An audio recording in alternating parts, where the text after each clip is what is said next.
Now, Mr. Toland, you were in charge of Dublin's airport.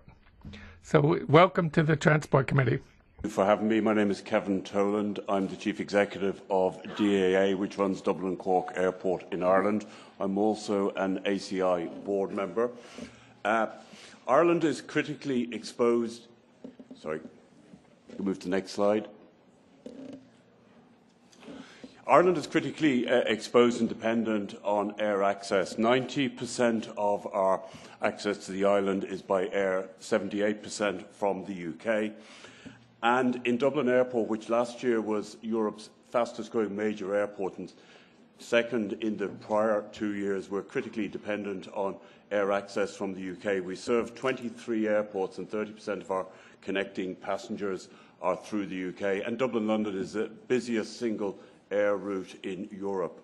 Cork Airport, our second airport in the south of Ireland, we serve 13 UK airports and we have a dependency of 58% on UK traffic. Next slide. On the next slide, clearly you can see since the Open Skies started that the number of intra-EU city pair routes has gone up by 5-fold, and also the number of routes with more than 2 carriers has gone up by 10-fold. And you can also see Dublin Airport's traffic, the top right-hand corner, has gone up by similar proportions from 5 million passengers pre-liberalisation to nearly 28 million passengers last year. And that has delivered huge benefits for Ireland. Next slide. Huge benefits. You can see our route network has grown from 36 routes to 127 routes across that period, with cheaper, far deeper connectivity. If we move to the next slide, you can see that the UK has caused this problem by deciding to leave, and 53% of UK traffic is to and from the EU. However, Ireland, of all the EU nations, is most exposed, with 39% of all our traffic in and out of the UK.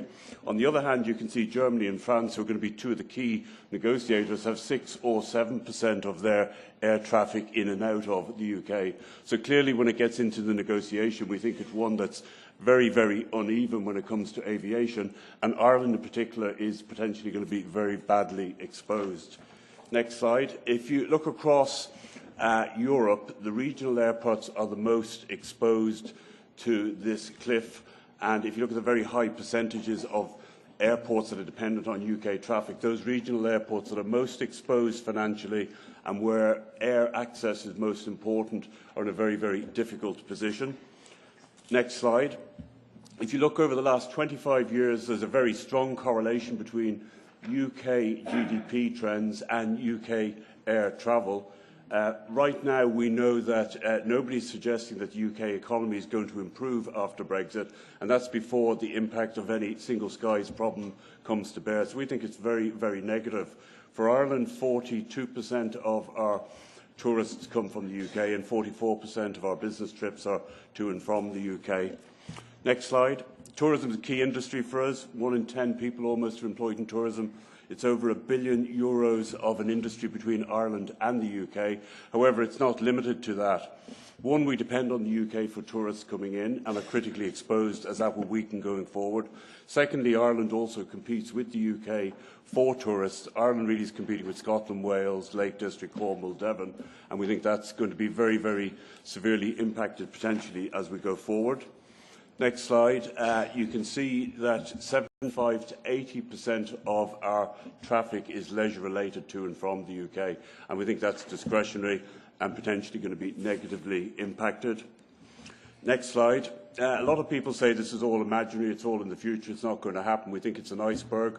Whilst our passenger numbers so far for the half year are up 6%, what that really is disguising is the fact that inbound trips from the UK are down 7% and falling like a stone. So our good performance in outbound, as the Irish economy picks up, as North American and Middle Eastern and European business works well, is disguising the fact that there's already the first Brexit-related decline happening.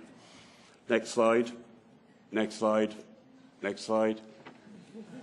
Key actions. There are 5 key actions. We've got a key challenge, which is how do we maintain connectivity as the US and now the UK pulls back. So therefore, it's about making sure that we stay very actively connected as an island. We're the furthest part of the EU after Brexit from the rest of the EU.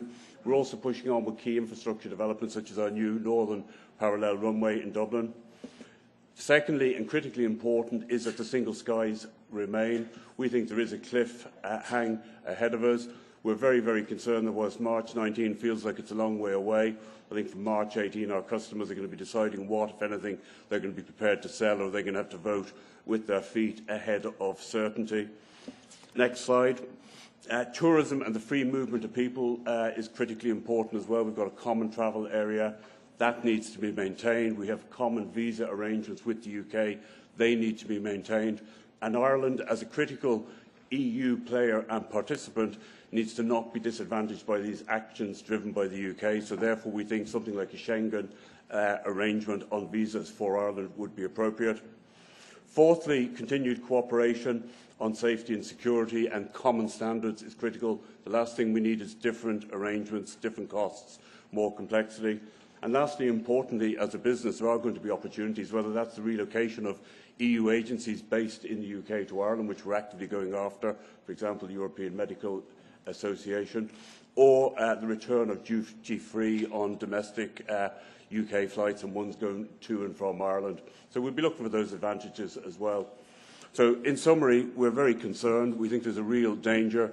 We're the most exposed of any of the EU countries that will remain, and we think it needs to be addressed urgently and clarity brought to bear. Thank you.